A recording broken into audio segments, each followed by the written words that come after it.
Hello, I'm Dr. Sugar Singleton. I'm a family medicine doctor. I was born and raised in a small town in northern New Mexico. And for most of my life, I was on this slingshot course towards medical school. In fact, I got admitted to medical school and I was close to achieving all of my dreams and had a smile from ear to ear walking the halls of the medical school. And one day I was on the phone talking to my mom and I asked her, "Mom, when's the last time you went in to see the doctor for a routine physical?" And she said, "Oh, honey, I guess probably after you were born sometime, maybe 20 years ago or so."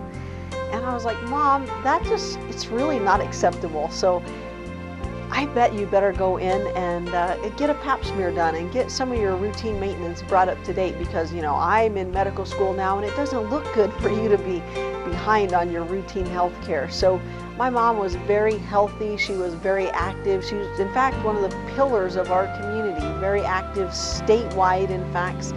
And so she went into the doctor, this healthy, active woman, and she came out with a diagnosis of cancer.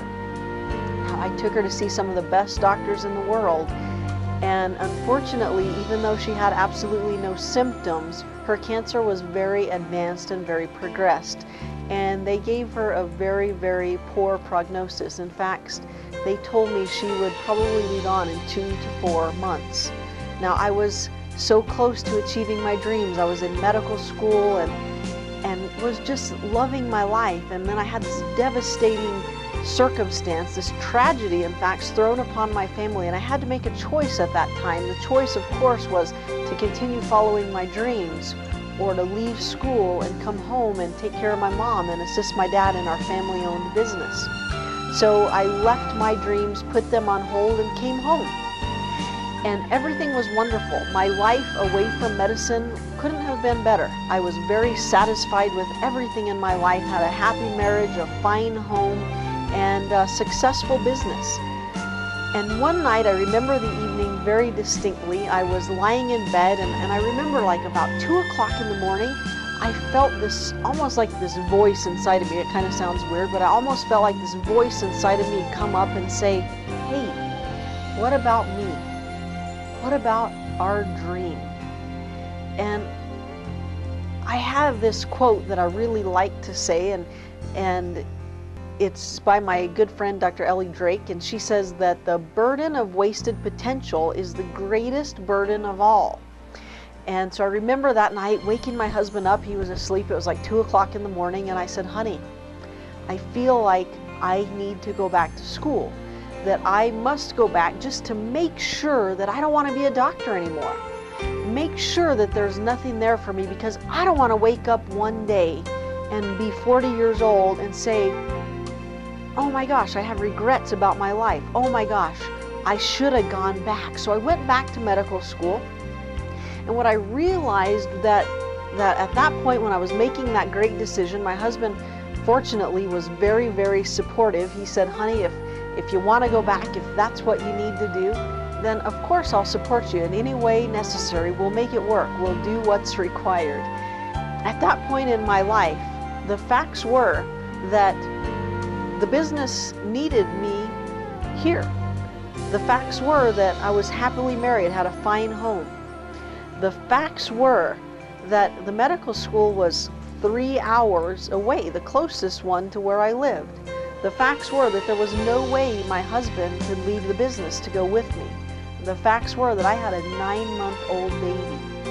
But sometimes, when the dream is big enough, the facts don't matter. And I realized that it didn't matter how successful I became. I realized that it didn't matter how much I achieved. I realized that if I didn't go back, that I would carry that burden of wasted potential on my shoulders forever. And so I went back. I went back to medical school. And as I talk to you today, I'm very proud to say that I love my profession. It was a wonderful decision that I made. I love practicing medicine. I love being a doctor. And just to bring you up to date a little bit on my mom, she taught me so much during her battle with cancer. Those doctors, the finest doctors in the world, gave her 2 months to 4 months to live. And my mom went on to live almost 10 years. I remember so distinctly that time when she was in the hospital right after her diagnosis. She was critically ill. We thought we could lose her at any moment. And I remember sitting by her bedside, and she asked me, "Sugar, I don't really want to know a lot about my cancer. I know I have it, but you're a doctor now." Now, me, a doctor, I'd been in medical school only for 1 month at this point, but she said, "Sugar, you're a doctor now, and I want you to make all the decisions. And if you think it's the right thing to do, I'll do it. But I don't want to know any of the details, so I'm just going to leave this up to you." It was a lot that she put onto my shoulders, but it was something that I was very happy to do for her. But I asked something of her as well. I sat by her bedside and I held her hand in mine, and I looked her in the eye. And I said, "Mom, I need you to do one thing for me too. I need you to believe. Believe with all of your heart and all of your soul that you're going to get better. And don't worry about anything else." And I'm so proud to say that those 2 months turned into almost 10 full and fabulous years. And my mom showed me so much during that time. She lived her life positively and passionately, and she lived with a full sense of purpose. She was a role model to so many in the community. She was a mentor and a pillar of the community, a woman that I was so proud to call my mom. And in her death, she showed me that the way you live your life can affect so many other people, but it can also affect the amount of time that you live. And I'm so grateful to all the doctors that cared for her during that 10-year battle with cancer, because we did a lot of traditional medical treatment. But I believe that there was more to that 10-year extension than just medicine. And it's one of the things that has brought me to a new point in my career. I told you I love being a physician, and I absolutely do. But I realized a few years ago that I had another dream inside of me. I had something perhaps bigger, perhaps something with a bigger vision inside of me that I wanted to expand upon, that I wanted to explore further. For one thing, how could a woman who was given a 2-month deadline on life go on to live 10 years? I spent a great deal of time and resources researching this. And what I truly believe at this point in my life is that my mom so loved the miracle of life, that passion and that inspiration inside of her, that love of life, it gave her a much longer and a much more meaningful journey than many doctors could ever have imagined was possible.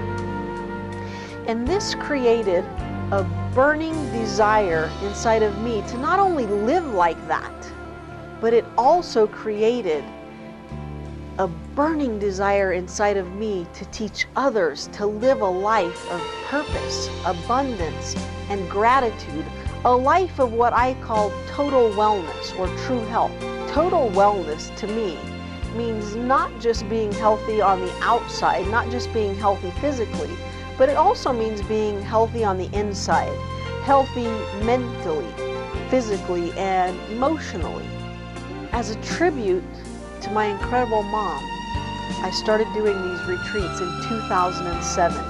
And what I can tell you as I sit before you here today, that I am so honored and privileged to be able to work with women on this level. I would be honored to work with you or with your employees or with your team. And I am so looking forward to connecting with you. And you absolutely deserve to come to my retreat. So give me a call. I'm ready for our journey together.